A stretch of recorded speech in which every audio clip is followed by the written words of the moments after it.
Many countries in the world are in debt. The United States has surpassed $38 trillion in debt. The European Union has around $14 trillion. Japan is nearing $9 trillion.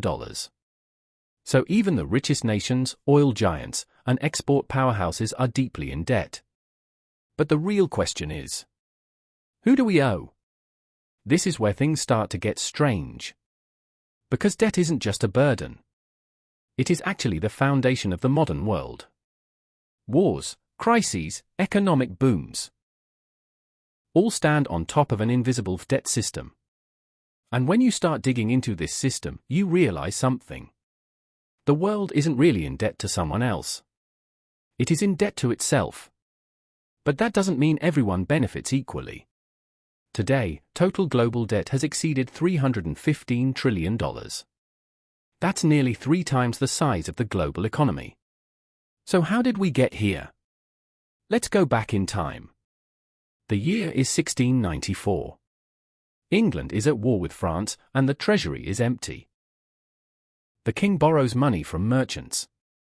In return, he promises to pay interest using future tax revenues. And with that, a completely new system is born. The Bank of England. Now, governments can spend money they don't yet have. And lenders receive something extremely valuable. A promise. And this promise can be bought and sold. This is how government bonds were born. The foundation of the modern financial system. Over time, this system spreads. France adopts it, the Netherlands improves it, and the United States uses it to finance its independence. Debt is no longer a weakness. It becomes a source of power. Empires once fought for gold. Now they lend for interest. The battlefield shifts. From land to balance sheets. Fast forward to today, and things get even more interesting. Now everyone is in debt. Governments, banks, and individuals alike. But at the same time, everyone is also a creditor. Take the United States as an example. Most of its $38 trillion debt is actually owed to Americans. Banks, pension funds, and even its own central bank. So when people say America owes China, that's only a small part of the picture. In reality, America largely owes itself. And this isn't unique to the US. The same cycle exists worldwide. Countries lend to each other. Then borrow it back. Then lend it again. A constantly rotating system. It's like a poker table where everyone is borrowing chips from each other. And there's only one rule. No one can leave a table. Because if someone does, the game ends. And behind this game, there are those who hold the real power. The markets. Large funds, banks, central banks. They decide who can borrow cheaply. And who collapses. And here's the most critical point. Even the money we use today is actually debt. Yes, you heard that right. Every unit of money in circulation represents a debt somewhere. There is no such thing as debt-free money. This system has survived for years because of one thing. Trust.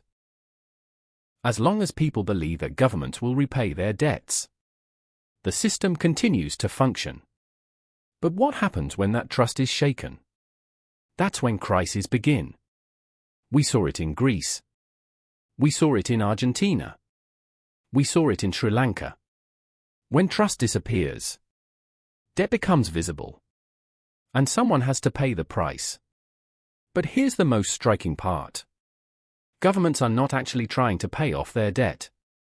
Yes, it sounds strange, but it's true. They don't eliminate it. They refinance it. Old debt is replaced with new debt. Forever. So debt isn't really a loan. It's more like a subscription. And the entire economy depends on it. Because if governments actually paid off all their debt, the system would collapse. Debt isn't the problem. It's the engine of the system. But that engine comes at a cost. We say we owe it to ourselves. But that's not entirely true. Because money doesn't flow equally. It flows upward. From workers to investors. From citizens to institutions. So debt isn't just an economic issue. It's also a social one. It increases inequality. And in the end, you realize something. There isn't a single villain. Not China. Not America. Not the banks. All of them. And us too. Today, money is debt. Debt is trust. And trust is the system itself. But if that trust ever breaks, everything changes. Because in the end, debt is just a promise. And no promise lasts forever.